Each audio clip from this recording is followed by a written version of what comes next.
Some criticisms may arise, for example, from a pre-axial perspective. For example, Imperium Press, which takes a folkish perspective, argues that religion is something you do, it's not propositional, and this emphasis on belief more so than rituals is false.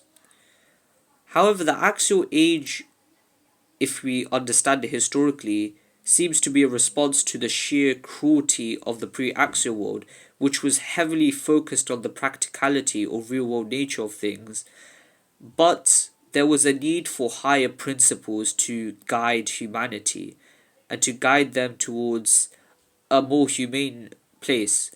For example, in China, we see the development of Confucianism, we see Islam in the Middle East, we see Christianity developing, and we see Hinduism as well. And we see this emphasis on belief more so than deeds in the Quranic text.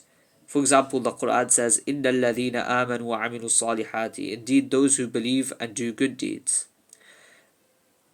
It's important to understand this distinction because in the pre-axial world, or in the earliest stages of humanity, religion was fundamentally ritualistic in nature. It was not particularly theological in the sense that there wasn't particular emphasis on theological minutiae. However, in the axial age, theology began to gain more importance than the rituals themselves.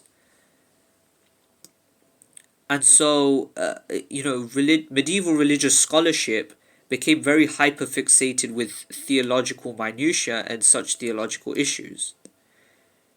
And as such, from this intensive study of theological ideas arose the field of heresiography, or tracking, the development of religious ideas and heresy. Some common criticisms of this field could be that it tends to misrepresent and misportray opponents, that it may resort to inauthentic information in order to defame or discredit opponents, and that it ignores the developments and changes that occur to religious orthodoxy. Because even religious orthodoxy is not a static force, it's a constantly developing institution. We see the development of, for example, Sunni Kalam, of Sunni rational theology. We see the development of the Ash'ari, Maturidi, and Athari schools.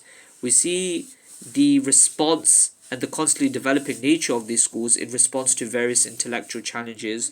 For example, the Mu'tazila, or the Karramiyya, or the Jahmiyya, or their response to modernity, even, for example.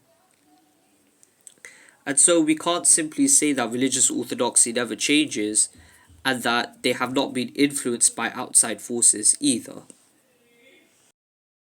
This polemically charged and theologically charged study of ideas also leads to dehumanization, in that theologians and heresiographers may end up dehumanizing their theological opponents, and by accusing them of apostasy and heresy, they inevitably sentence them to the death penalty and to a lack of freedom.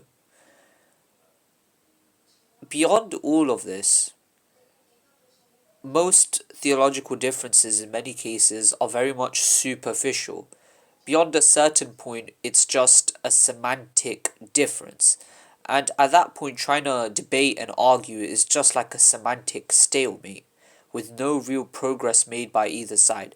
It's like brutal trench warfare where you're trying to move the front by like 1 centimeter.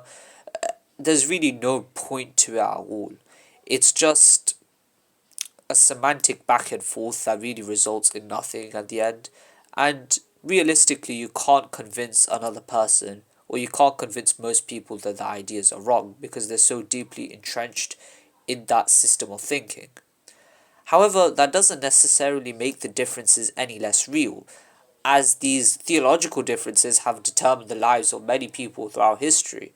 For example, even though we could argue that the Catholic and Orthodox schism and split was very much a minor or just an issue of interpretation of the Trinity, that influenced Western civilization and the trajectory of Western civilization, and it marked the difference and splitting of two entirely different civilizations.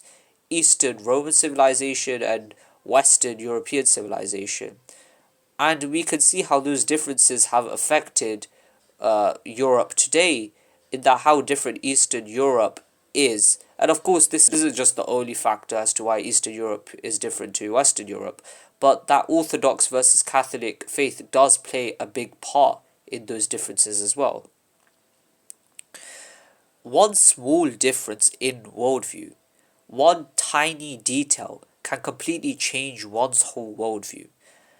And it's such an important point because such a tiny semantical difference, even if it becomes arbitrary beyond a certain point, can ultimately and fundamentally alters one view of reality entirely.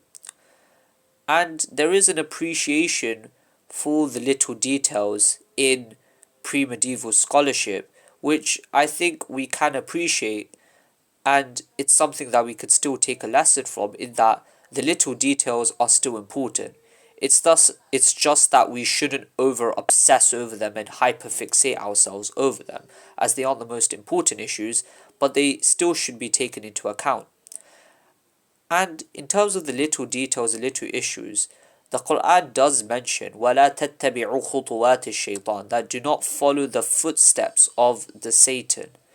Meaning the Quran points out that Satan supposedly misguides by steps, meaning by small traces or by small moves.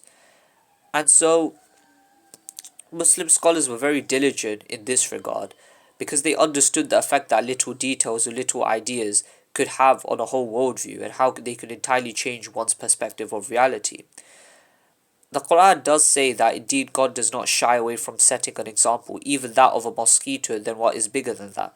Because even in the example of a mosquito, no matter how small of an example it is, and no matter how small a mosquito is, there is wisdom to be extracted from it, and there is knowledge to be understood from it even still.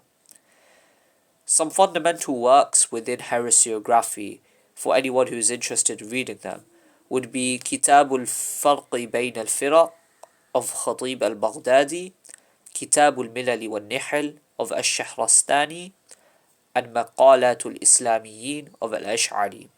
Thanks for watching, and peace.